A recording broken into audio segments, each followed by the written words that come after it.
अस्सलाम वालेकुम। प्रोग्राम 10 में खुश आमदीद। मैं हूं इमरान सुल्तान। नाज़रीन, पाकिस्तान का पहला satellite iCube-6 Chang 6 lunar mission के हमरा 3 मई को फिजा में लॉन्च किया गया। 8 मई को कामयाबी से चांद के ऑर्बिट में दाखिल हुआ और आज वहां से 3,84,400 किलोमीटर दूर जमीन पर चांद की तस्वीर भेजी। आज जिद्दत का दौर है, टेक्नोलॉजी का दौर है, इसलिए हर तरफ जो है ये डिस्कस भी हो रहा है और हर तरफ वाह है। लेकिन मुझ समेत मेरी नस्ल के लाखों अफराद ये नहीं जानते कि आज से 62 साल कबल पाकिस्तान अपना पहला रॉकेट फिजा में लॉन्च कर चुका था। मैं बात कर रहा हूं 7 जून 1962 की, जब शाम 7:53 पर पाकिस्तान ने अपना पहला सॉलिड फ्यूल रॉकेट राहबर फिजा में भेजा। इस टीम को लीड कर रहे थे मारूफ साइंटिस्ट डॉक्टर तारिक मुस्तफ़ा साहब, जो आज हमारी खुसूसी दरख्वास्त पर इस्लामाबाद स्टूडियो में हमारे साथ मौजूद हैं। डॉक्टर तारिक मुस्तफ़ा ताज, इनकी शख्सियत के कई पहलू हैं, जिसमें बतौर साइंसदान भी और मुसन्निफ भी हैं और खेल के मैदानों में भी आपका बड़ा कंट्रीब्यूशन है। डॉक्टर साहब, बहुत बहुत शुक्रिया, बहुत शुक्रिया आपके कीमती वक्त का। शुक्रिया इनवाइट करने का जी। ठीक जी। नाज़रीन, आपने देखा कि 7 जून 1962 को एक तारीख रकम हुई। ये सब कैसे मुमकिन हुआ? हमारे साथ इस्लामाबाद स्टूडियो में डॉक्टर तारिक मुस्तफ़ा मौजूद है। डॉक्टर साहब, सबसे पहले तो ये फरमाइएगा कि ये शुरू कैसे हुआ, ये तजवीज़ किसने किया था, ये प्रपोजल किसका था? ज़रूर, ये इससे पहले मैं समझता हूँ कि ज़रा बात हो जाए कि वो ज़माना क्या था। बिल्कुल। जंगे अजीम के बाद तकरीबन 10 साल बाद आपको पता ही है कि अमेरिका और उस ज़माने की सोवियत यूनियन में बहुत मुकाबला हो रहा था।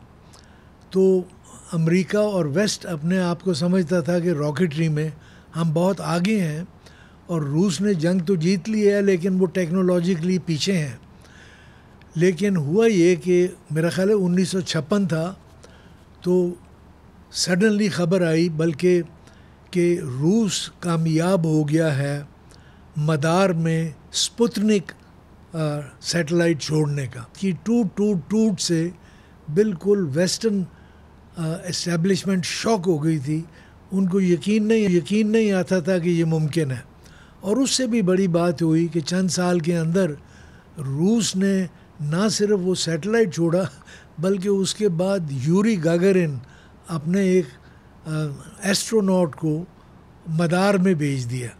इसके लिए बड़ा ताकतवर रॉकेट चाहिए था और अमेरिका और बरतानिया और वेस्ट वगैरह सोच भी नहीं सकते थे कि रूस ने इतनी तरक्की कर ली है। तो इस पर जाहिर है कि अमेरिका ने भी उसका जवाब देना था। तो जब प्रेसिडेंट कैनेडी आए तो उन्होंने अपने साइंटिस्ट को चैलेंज किया कि अगर ये बात है तो चलो अब हम रूस के साथ बाकायदा रेस लगाते हैं और उसका रेस का ये होगा टारगेट कि चांद के ऊपर खुलाबाजों को भेजा जाए और उनको वापस सेफली ज़मीन पे वापस लाया जाए। इसमें देखते हैं कौन आगे बढ़ता है। अच्छा। तो उससे अमेरिका का अपोलो प्रोग्राम जन्म में आया, जो ये बात हो रही है अब 1961 की। इत्तेफाक से उन्हीं दिनों प्रेसिडेंट अयूब खान पाकिस्तान से मदऊ किए गए थे। कैनेडी साहब ने उनको मदऊ किया था और वो विज़िट पे अमेरिका गए हुए थे और प्रोफेसर अब्दुल सलाम उनके साथ चीफ साइंटिफिक एडवाइज़र के तौर पे थे।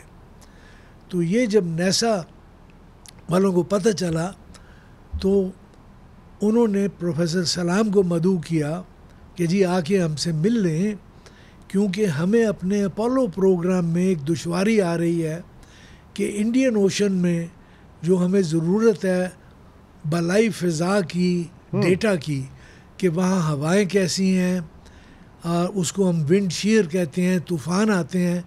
ये बात मैं कर रहा हूँ 50 से 100 मील ऊपर फ़ज़ा में। अच्छा। अंग्रेज़ों ने यहाँ मीट्रोलॉजिकल डिपार्टमेंट हिंदुस्तान में बड़ा अच्छा था, लेकिन वो सिर्फ 30,000 फुट तक बुलंदी तक उसकी इंफॉर्मेशन मिलती थी। लेकिन ये अपोलो प्रोग्राम के लिए ऊपर की ज़रूरत थी, ताकि पहले अपोलो ज़मीन के गिर्द मदार में जाएगा और फिर उसके बाद चांद की तरफ जाएगा। अच्छा। तो उन्होंने कहा कि हम इनवाइट कर रहे हैं इंडियन ओशन के इर्द गिर्द के तमाम ममालिक को कि जो भी चाहे वो रेंज बनाए, रॉकेट रेंज, और वहाँ से खलाई मतलब ये साउंडिंग रॉकेट चला के ये इंफॉर्मेशन हासिल करे। शर्त हमारी ये होगी कि हमारे साथ शेयर करें। अच्छा। तो ये इनविटेशन सब ममालिक के लिए थी, और उनके डायरेक्टर ने कहा कि ये खुशकिस्मती है कि आपका प्रेसिडेंट और आप यहाँ आए हुए हैं, तो आइए और अपना बताएं कि पाकिस्तान इंटरेस्टेड है। मैं उन दिनों नया नया एटॉमिक एनर्जी कमीशन में था, और मुझे फेलोशिप पे ओकरिज नेशनल लेबॉरेटरीज़, ये अमेरिका की टेनेसी रियासत में बहुत बड़ी उनकी मशहूर लेबॉरेटरी थी, और प्रोफेसर सलाम से मेरे अच्छे ताल्लुकात थे, अच्छी तरह वो जानते थे। प्रोफेसर साहब तो मैथमेटिकल फिजिसिस्ट, फंडामेंटल पार्टिकल्स वगैरह में थे, तो इस काम के लिए तो इंजीनियरिंग की ज़रूरत है। तो उनको फ़ौरन मेरा ख्याल आया, उन्होंने मुझे ओकरिज फ़ोन किया कि भाई सुबह पहुंचो वाशिंगटन। अच्छा। जिस तरह भी होता है, बड़ी इम्पोर्टेंट मीटिंग है। सो जी इस तरह हम नासा में पहुंच गए। नासा का जो डायरेक्टर था उसने कोई वक्त नहीं ज़ाया किया, उसने कहा कि जी हमारी खुशकिस्मती है कि आप यहाँ पहुँचे हुए हैं, तो ये हमारा प्रपोज़ल है, क्या पाकिस्तान इसमें इंटरेस्टेड है। सलाम साहब आप जानते हैं वो पंजाबी के शौकीन थे, पंजाबी बोलते थे मेरी तरफ कि भाई तारिक की ख्याल है तेरा। अच्छा। तो मेरा इंस्टेंट जवाब ये था, ये उन्हीं गोरों के सामने वहीं पे सर? वहीं जी, वहीं बिल्कुल। अच्छा अच्छा। मेरा जवाब था कि साडा ते ख्वाब पूरा हो जाएगा। सो वो जो डायरेक्टर था वो सुन रहा था, उसने कहा, उसने इंटरप्ट किया सलाम साहब को और कहा कि मुझे लगता है कि यंग मैन इज़ कीन। तो सलाम साहब ने सर हिलाया इस तरह। और इस पे देखिए अमेरिकन कैसे काम करते हैं। डायरेक्टर ने घड़ी देखी, उसने कहा इस वक्त 10:30 बजे हैं। 1 बजे नासा का प्लेन वाशिंगटन एयरपोर्ट से जाता है, उनकी रॉकेट रेंज है अटलांटिक पे, वॉलप्स आइलैंड। हम इसको जहाज़ पे बिठा देंगे, मैं रेंज खुली रखवाऊँगा, डायरेक्टर वहाँ का इसको चक्कर लगाएगा जो ज़रूरत है। उसके बाद यही प्लेन सुबह 8 बजे वापस आएगा। ये रात को बैचलर क्वार्टर्स में सोएंगे और अपनी रिपोर्ट लिखेंगे, और कल सुबह हम फिर मिलते हैं। अच्छा। सो जनाब मैं रेंज में गया, चक्कर लगा, रिपोर्ट भी लिखी, सिर्फ ये कि मैं सोया नहीं उस रात। सो अगली सुबह वापस उस मीटिंग में पहुँचे, तो उधर से भी रिपोर्ट आ चुकी थी कि हाँ अब बंदे को समझ है थोड़ी बहुत, और मैंने भी 3 पेज अपनी रिपोर्ट पॉजिटिव दी सलाम साहब को। तो तय हुआ कि जी द प्रोग्राम इज़ ऑन, अब हमें प्रेसिडेंट साहब का अप्रूवल चाहिए। सो सलाम साहब वो 3 जो मेरी शॉर्ट रिपोर्ट थी अयूब साहब के पास ले गए। उन्होंने कहा कि भाई ये तो बड़ी अच्छी मुख्तसर रिपोर्ट है और दोनों तरफ से गो है, लिहाजा गो अहेड, अप्रूव्ड लिख दिया। और इस तरह ये बेसिकली जो आम तौर पे PC1 बनते हैं, FAs आते हैं, दूसरी मिनिस्ट्रीज़ के व्यूज़ लिए जाते हैं, वो कुछ नहीं हुआ। सो ये वजह थी कि पाकिस्तान कुड मूव, इतनी तेज़ी के साथ हम काम कर रहे हैं। ठीक। प्रेसिडेंट साहब भी अमेरिका में थे, सलाम साहब भी थे, अब सर आप, मैं भी था। जी बिल्कुल, वो तो जाहिर है कि इस तरह के डिसीजन फिर देन एंड देयर वहाँ पर। तो जब पाकिस्तान में राहबर 1 और शाहपार सीरीज की जो रॉकेट लॉन्चिंग थी, उसके दौरान अब आप प्रैक्टिकल मैदान में थे, ग्राउंड में थे, तो वहाँ पे किस तरह की डिफ़िकल्टीज थी? तो ये मेरे ख्याल से क्योंकि इसमें आप बड़ा एक इसको अहाते में लेकर आएंगे, एक मुख्तसर सा ब्रेक सर मैं विद योर परमिशन लेना चाहूँगा। नाज़रीन, डॉक्टर तारिक मुस्तफ़ा साहब हमारे साथ मौजूद हैं और माजी का शानदार दौर जो है उसके वर्क जो है वो पलट रहे हैं। एक छोटे से ब्रेक के बाद दोबारा मिलते हैं।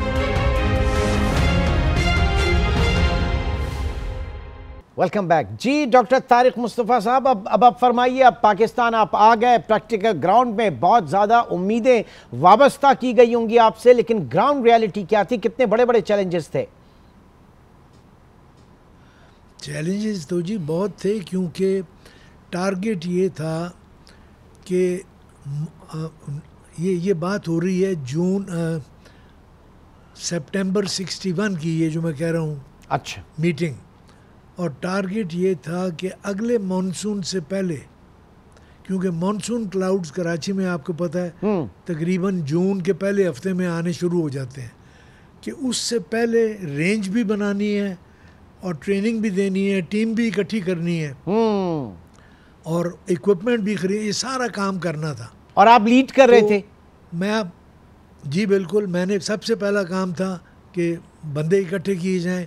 लकीली सलीम महमूद जो मेरे एक लिहाज से डेप्यूटी थे और इलेक्ट्रॉनिक्स का स्पेशलिस्ट था, वो भी ओखले, तो उसको मैंने राज़ी किया कि अब एटॉमिक एनर्जी कमीशन में से हम न्यूक्लियर छोड़ के स्पेस की तरफ आ जाते हैं। और एक मीट्रोलॉजिकल डिपार्टमेंट की तरफ से मिल गए रहमतुल्लाह साहब, और 2 और बंदे एटॉमिक एनर्जी कमीशन से ही, एक फारूकी और एक सिकंदर जमान, जो बाद में सुपारको के चेयरमैन भी बने। तो ये हमारी 5 मेंबर टीम थी, जो हम अगले ही हफ्ते हम शिफ्ट करके वॉलप्स आइलैंड की रेंज पे चले गए और वहाँ हमने रॉकेट के मतलब सीखना शुरू किया कि इसमें क्या सीक्रेट्स और क्या स्पेशलिटीज़ होती हैं। साथ ही प्रेसिडेंट अयूब ने कहा कि आपको अगर रेंज चाहिए तो हमारी आर्मी की एक रेंज है कराची के करीब सोनमियानी में जी, तो उसको देख लें। तो वो बड़ा हमारे काम आई, क्योंकि आम तौर पे तो रेंज को तलाश करने में ही 6 महीने लग जाते हैं। सही, उसकी भी रिक्वायरमेंट्स होती हैं। ठीक। और फिर फ़ौज आप जानते हैं आसानी से किसी को अपने इलाके में नहीं आने देती, लेकिन जब अयूब साहब ने कह दिया तो फिर तो ये सारी चीज़ें आसान हो गई हमारे लिए। वो सारे के नेशनल इंटरेस्ट में था ना सर, सारा का सारा प्रोजेक्ट ही नेशनल इंटरेस्ट में था। बिल्कुल, जी जी। लेकिन यही बात है ना कि इससे हमें यानी इत्तेफाक से ये सारे फैक्टर्स मिल गए और हम बहुत तेज़ी से मूव कर पाए। इतना कि अमेरिकन भी हैरान थे, उनको यकीन नहीं था कि ये चीज़ हो सकेगी, उनका ख्याल था कि होगी। अब पोजीशन सोनमियानी में जहाँ आर्मी की रेंज तो थी, लेकिन हमें अपनी रॉकेट रेंज अलहदा बनानी थी, और वो अप्रैल और मई और जून के अंदर जितनी तपिश है वहाँ तप थी, आप धूप के अंदर काम नहीं कर सकते। और ये सारा काम हमारी टीम ने किया। हमारा मामूल था फजर के वक्त उससे भी पहले उठाए और 12 बजे तक 11-12 बजे तक काम किया, फिर जाके सो गए, फिर 4 बजे वापस आ गए। यानी कोई वक्त का एहसास नहीं था, एक धुन थी कि भाई ये काम करना है, और अल्लाह के फजल से वो हो गया। अब ये सक्सेसफुली जब प्रोजेक्ट लॉन्च किया आपने, उसके बाद कितनी इसकी पजीराई मुल्क के अंदर, इंटरनेशनली रिकग्निशन किस तरीके से इसको रिकग्नाइज किया गया? और जैसे कि आप बता रहे हैं कि खुद अमेरिकन को भी उम्मीद नहीं थी, वहाँ से क्या फिर रहा सर? बिल्कुल, उन्होंने बहुत सराहा इस बात को। उनको वक्त के ऊपर डेटा मिल गया जो जिसकी उनको अशद ज़रूरत थी, और ये ना सिर्फ इस्लामी दुनिया बल्कि सारी डेवलपिंग दुनिया में, इंक्लूडिंग इंडिया, ब्राज़ील, अर्जेंटीना, इन ममालिक में ऐसी रेंज कोई नहीं थी उस वक्त। हॉलैंड वालों ने भी एक अमेरिका की मदद से ही कोशिश की थी गियाना में, लेकिन उनकी पहली लॉन्च फेल हो गई थी। सो मतलब ये एक चैलेंजिंग टास्क था, और बस अल्लाह का फजल रहा जी। लेकिन बड़ा सिग्निफिकेंस था सर, अपोलो के मिशन के लिए बहुत सिग्निफिकेंस था इसकी, बहुत बड़ी अहमियत थी इसकी। हाँ जी, हाँ, बहुत सिग्निफिकेंट मैं इसलिए नहीं कहूँगा, मतलब वो तो बहुत बड़ा प्रोग्राम था जी, लेकिन उसको वक्त के ऊपर, यानी जब ये इन्फॉर्मेशन मिल गई तो वो फिर अपने वक्त के ऊपर आगे जा सका। ठीक। तो अच्छा, अब आपने प्रोफेसर अब्दुल सलाम साहब के साथ भी काम किया, फिर डॉक्टर IH उस्मानी साहब के साथ भी काम किया, और फ्रांस से रॉकेट टेक्नोलॉजी हासिल की। ये इसके ऊपर ज़रा थोड़ा सा बताइएगा, क्या ये तजर्बा रहा कैसा आपका? बिल्कुल जी, ये मैं इसमें कहूँगा कि अगर उससे पेशतर एटॉमिक एनर्जी कमीशन एग्जिस्ट ना करता होता और उसका स्टाफ ना होता, और ख़ास तौर पर डॉक्टर उस्मानी जैसा डायनामिक चेयरमैन ना होता, तो उनकी सरपरस्ती के बगैर हम ये काम नहीं कर सकते थे। उन्होंने और सलाम साहब ने, जिनकी के आपस में बड़ी अच्छी बनती थी, इनको हम उस्मानी सलाम बरादरान कहते थे। अच्छा। उसकी वजह से बड़ा अच्छा काम हुआ। सलाम साहब का इंटरनेशनल नाम था और उस्मानी साहब की ऑर्गेनाइजेशन थी, और ऑलरेडी हम लोग इस एटॉमिक एनर्जी, ये दरअसल सुपार्को तो एग्जिस्ट ही नहीं करता था, वो तो बाद की बात है। ये काम तो सारा एटॉमिक एनर्जी की टीम ने किया था। हमारे लिए ये दो ऑर्गेनाइजेशंस नहीं थी। जिस तरह उस्मानी सलाम बरादरान थे, उसी तरह सुपार्को और एटॉमिक एनर्जी एक लिहाज से एक ही ऑर्गेनाइजेशन थे। सो सारे चैलेंजेस इस वजह से पूरे हुए, और दूसरा कोई मुल्क भी इस तरह इतनी जल्दी काम नहीं कर पाया। ठीक। अच्छा सर, आप फिर सिविल सर्विस में भी रहे और एक तवील फहरिस्त है। नहीं, आप... वो बहुत बाद की बात है। अच्छा। आपका दूसरा सवाल था कि वो फ्रांस और एग्जैक्टली, ये बिल्कुल, तो बिल्कुल टेक्नोलॉजी, अमेरिका के रॉकेट्स। यहाँ अमेरिका ने कहा कि खुले दिल से आप जितने भी तजुर्बे करने चाहें, हमें रिजल्ट चाहिए। लेकिन जाहिर है वो इसमें हमें पाकिस्तान में हम चाहते थे कि ख़ुद रॉकेट बनाएं अपने, इसकी तरफ वो मदद करने को राज़ी नहीं थे। तो लिहाजा हमने फ़ैसला किया कि और मुल्कों से, जिसमें कि फ़्रांस और जापान पे नज़र पड़ी, मैं उस तफसील में नहीं जाता, फाइनली फ़्रांस का सेलेक्ट किया। 2-3 मरतबे हम तीनों ने चक्कर लगाए, वहाँ फर्म्स को विज़िट किया, उनकी हुकूमत से बातें की, और फाइनली फ्रेंच टेक्नोलॉजी सेलेक्ट की गई। फ्रांस का लाइसेंस लिया गया रॉकेट बनाने का भी, और उसका जो फ्यूल होता है प्रोपेलेंट, उसके लिए बाकायदा मॉरिकुर के करीब प्लांट लगाया गया, रॉकेट प्लांट जी, जिसमें 4 साल लगे। से 64 में, तकरीबन 64-65 में हमने शुरू किया। मैंने 2 साल फिर पेरिस में गुजारे, क्योंकि वो एक दूसरा प्रोजेक्ट था। उसके लिए फिर 5 बंदों की नई टीम बनाई, जिसमें आधे पुराने लोग थे, कुछ नए लोग लिए। फ्रांसीसी ज़बान सीखनी ज़रूरी थी, क्योंकि हम टेक्नोलॉजी ट्रांसफ़र चाहते थे। हम ये नहीं चाहते थे कि एक, और इसके लिए बड़ा ज़रूरी था समझना, ये बिल्कुल ज़रूरी था। तो 6 महीने ये पाकिस्तान में और फिर 6 महीने फ्रांस में पहले लैंग्वेज की ट्रेनिंग हुई। सो वो सारा काम माशाअल्लाह अच्छा हो गया। फ्रेंच कंसल्टेंट था, उन्होंने भी बड़ा अच्छा काम किया, और बजट के अंदर रहते हुए हमने पाकिस्तान में रॉकेट बनाने का प्लांट मुकम्मल तौर पर लगा दिया। और वो थे जिनको हम शेपर सीरीज़ कहते थे। ओके। वो रॉकेट ज़्यादा ताकतवर थे अमेरिकन, जो अमेरिका से रॉकेट मिले थे उनसे, तो वो उससे हम 200 किलोमीटर की बुलंदी तक जा सकते थे। लेकिन वो प्रोग्राम भी अल्लाह के फजल से वक्त के ऊपर और बजट के अंदर पूरा हो गया। Great, 69 great great great.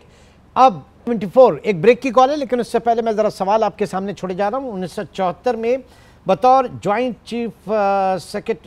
Secretary of defence production division आपने पाकिस्तान की जो हमारी दिफाई सलाहियतें हैं उसको बढ़ाने के लिए क्या बड़े बड़े इक़दाम किए, क्योंकि उसके बाद ही हम देखते हैं कि पाकिस्तान में एयरक्राफ्ट, टैंक, सबमरीन और मिसाइल बोट्स वगैरह जो हैं ये भी तैयार होना शुरू हुई। मैं इसके ऊपर आपसे आप चाहूँगा कि आप ज़रा माजी में जाइए, लेकिन एक छोटे से ब्रेक की कॉल है नाज़रीन। एक छोटे से ब्रेक के बाद दोबारा मिलते हैं।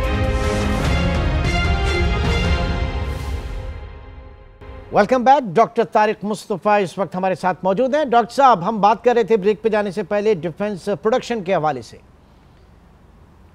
हाँ जी, डिफेंस प्रोडक्शन जाने से पहले मैं जल्दी से बताऊं कि 69 के बाद ही, इससे पहले बल्कि एक एक्सपेरिमेंट के सिलसिले में हमें एक बहुत उम्दा चीज़ मिल गई अमेरिका से ही, जिसको हम ट्रैकिंग रेडार कहते हैं। पाकिस्तान में रेडार्स की कमी नहीं थी हमारी डिफेंस में, लेकिन वो हैं जिन्हें सर्वेलेंस रेडार कहते हैं, जो ऐसे डिश नहीं होती, वो एक जैसे एयरपोर्ट पे आपने देखा होगा, वो ऐसे घूमता है और उसे आपको पता चलता रहता है कि जहाज़ इधर से आ रहा है, ये इधर से आ रहा है, लैंड कर रहा है। लेकिन एक होता है डिश आई की तरह, अच्छा, जैसे वो लॉक इन कर लेता है और फिर वो टारगेट को फॉलो करता है।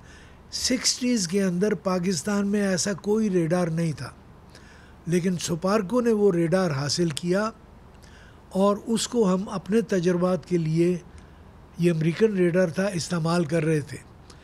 उन्हीं दिनों आपको याद है कि 71 में इंडो पाकिस्तान वॉर शुरू हो गई थी और उसका नेवी के ऊपर अटैक्स हुए थे। तो नेवी ने उसकी तैयारी के लिए वो रेडार इटली से ले रहे थे, सेलिनिया से रेडार्स।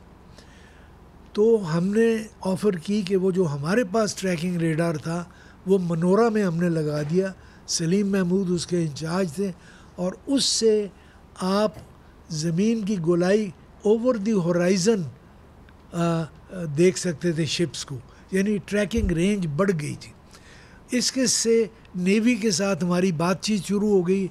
उनके बंदों को हमने ट्रेनिंग कोर्सेज दिए, तो नेवी के साथ ताल्लुकात अच्छे हो गए। अच्छा। और 71 में आपको याद है कि हिंदुस्तान ने रूस की ओसा मिसाइल बोट्स से कराची पर अटैक किया था, हमारे 2 जहाज़ गर्क कर दिए थे। तो उस सिलसिले में डर ये था कि अगर दोबारा अटैक हुआ तो हमारे कई जहाज़ गर्क हो जाएंगे। तो सलीम ने एक उसका हल ढूंढा। 2 दिन के अंदर कराची शिपयार्ड के अंदर हमने डमी रेडार रिफ्लेक्टर्स बनाए, 5-6 फुट के गोले स्टील के। अच्छा। और ये फिशिंग बोट्स के ऊपर खींच के कराची हार्बर के अंदर अब अगर मिसाइल बोट्स आती तो ना सिर्फ शिप्स उनको नज़र आते, बल्कि ये तकरीबन जो रेडार रिफ्लेक्टर्स लगाए थे तो उससे वो उनको ये नहीं पता लगेगा आपके कौन सा शिप है और कौन सा डमी है। लेकिन इसके बाद अब पता नहीं कि वो अटैक आया या नहीं आया, लेकिन यानी कराची पे फिर दोबारा अटैक नहीं हुआ। तो इसको नेवी ने अप्रिशिएट किया और उन्होंने अब इसका डिफेंस बाद में कई साल बाद चुननी थी, तो नेवी के पास सी किंग हेलीकॉप्टर्स थे। उन्होंने कहा उसके ऊपर हमने मिसाइल लगाने हैं, और मिसाइल्स की नॉलेज उस वक्त सुपार्को के पास ही थी। तो मुझे और सलीम महमूद को नेवी ने भेजा कि इटली में और फ्रांस में हमारे अपने ट्रायल्स देखें और बताएं कि कौन सा मिसाइल मौजू होगा इस काम के लिए। ताज्जुब की बात है कि कोई नेवल ऑफिसर साथ नहीं उन्होंने दिया। इतना कॉन्फिडेंस सुपार्को ने हासिल कर लिया था। आप सोचें कि हमें नेवी ने अपने खर्च पर भेजा कि ये चुना, और हमने रिपोर्ट दी एक्सोसेट, जो कि बाद में नेवी ने ख़रीदी, और वो ज़बरदस्त वेपन सिस्टम था। अब इंडियंस की हिम्मत नहीं हो सकती कि कराची के करीब भी आए। सो ये हमारा डिफेंस के साथ ताल्लुक। इसके बाद आपको याद होगा कि मिस्र की और इज़राइल और सीरिया की सुएज़ जंग हुई 1973 में, जिसमें कि मिस्र ने वो वापस ले लिया था सुएज़। उससे फ़ौरन 1 महीने के अंदर पाकिस्तान आर्मी ने बड़ी तेज़ी दिखाई। उन्होंने एक डिफेंस डेलीगेशन भेजा कि सीखें कि मिस्रियों ने कैसे इज़राइल की एयरफोर्स को न्यूट्रलाइज़ किया, एंटी एयरक्राफ्ट डिफेंसेस कैसी थी। तो उसमें उन्होंने मुझे, हालांकि मैं सिविलियन था, डायरेक्टर टेक्नोलॉजी था सुपार्को का, शामिल कर लिया, क्योंकि फिर इस किस्म की एंटी एयरक्राफ्ट की नॉलेज मिसाइल्स की वजह से अच्छी नॉलेज सुपार्को के पास थी। सो वो भी हमारा बड़ा कामयाब दौरा रहा। उसकी बुनियाद पे जब डिफेंस प्रोडक्शन, भुट्टो साहब जब आए वज़ीर आज़म बन के, तो आपको याद होगा लीबिया से गद्दाफ़ी साहब तशरीफ़ लाए थे, जनरल गद्दाफ़ी, और लाहौर स्टेडियम में बड़ी ज़बरदस्त तकरीब हुई थी। और ये तय हुआ था कि लीबिया पैसा देगा और Pakistan will be made the Arsenal of Islam. तो उस वक्त फिर डिफेंस प्रोडक्शन डिवीज़न को मज़ीद ताकत दी गई थी, और उस वक्त फिर उन्होंने मुझे सुपार्को से बुलवा लिया एज जॉइंट सेक्रेटरी, और फिर मेरे आइंदा कितने 14 साल डिफेंस प्रोडक्शन के साथ ही गुजरे। ठीक। डॉक्टर साहब एक पूरी तारीख है, एक पूरी तारीख है, और मेरी समझ में नहीं आ रही किस तरीके से अहाता करूं, क्योंकि वक्त प्रोग्राम का बहुत कम है। मैं सिर्फ अब एक बात आपसे ये जानना चाहूँगा कि आज हम जब ये प्रोग्राम कर रहे हैं तो हम 2 इवेंट्स को डिस्कस कर रहे हैं, एक 60 साल पहले और एक 60 साल बाद। आज की जो मैं बात कर रहा हूँ, जो स्पेस सैटेलाइट पाकिस्तान ने भेजा, इस बीच में पाकिस्तान इस मैदान में कहीं हमें कोई बड़ी कामयाबी इस तरह की चीज़ सुनने में नहीं आई। ये कितना एक परेशान कुन या मायूस कुन चीज़ आप समझते हैं इस दौर को? नहीं, मैं इसको इतना क्योंकि मेरे ख्याल में मायूसी इसलिए है कि पूरी तस्वीर मुल्क के सामने नहीं है। यकीनन कमज़ोरी बीच में रही थोड़ी बहुत, लेकिन हुआ ये देखे ना कि हमारा हमसाया जो है वो हमसे 5 गुना एरिया में भी बड़ा है, समझें पॉपुलेशन में भी बड़ा है, उनकी पैदावार हमसे 11 गुना ज़्यादा है। और जब पार्टीशन हुई थी तो उनका साइंस का प्रोग्राम, डॉक्टर भाभा थे, टाटा रिसर्च इंस्टीट्यूट थी, वो हमसे बहुत आगे थे। पाकिस्तान के अंदर तो ऐसी कोई चीज़ भी नहीं थी। सही। अच्छा जी, उनकी फ़ौज की भी हमारी फ़ौज ने बड़ी बड़ी जिसे कहते हैं ना सोच विचार के बाद, और ये भुट्टो साहब के बाद की बात है, इस नतीजे पे पहुँचे थे कि ये तवाज़ुन ऐसा है कि हमारे पास न्यूक्लियर कैपेबिलिटी होनी चाहिए। इसके लिए फिर 2 चीज़ों की ज़रूरत है। एक तो ये कि न्यूक्लियर वेपन कैपेबिलिटी, जिसके ऊपर के एटॉमिक एनर्जी कमीशन ने 70s में काम शुरू कर दिया था। फिर AQ खान साहब आ गए, तो वो तो हो गया ना वेपन साइड। लेकिन वेपन के बाद फिर डिलीवरी मैकेनिज्म भी चाहिए। आप एयरक्राफ्ट के ऊपर डिपेंड नहीं कर सकते, मिसाइल ज़रूरी हैं। तो सवाल है, मिसाइल कोई गैर मुल्क आपको, ख़ास तौर पे मगरबी मुल्क, तो आपको बिल्कुल ऐसी कैपेबिलिटी नहीं देंगे। उन दिनों चीन के पास भी ऐसी कैपेबिलिटी नहीं थी।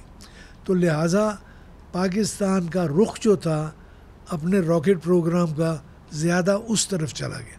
ये उसकी वजह थी। और फिर इस कौम ने 28 मई भी देखा। देखें 28 मई देखा कि जब पाकिस्तान ने न्यूक्लियर टेस्ट किया। सर, बहुत सारी चीज़ें हैं और मैं पूरी मेरी कोशिश होगी कि अपने एक और प्रोग्राम में आपसे हम जो हमारी चीज़ें, जो ये तशना लबी यहाँ पर रह गई है, उसको हम पुर करें, क्योंकि आपकी शख्सियत के बहुत सारे पहलू ऐसे हैं जिनका हम इस वक्त अहाता तो क्या मैं टच भी नहीं कर सका।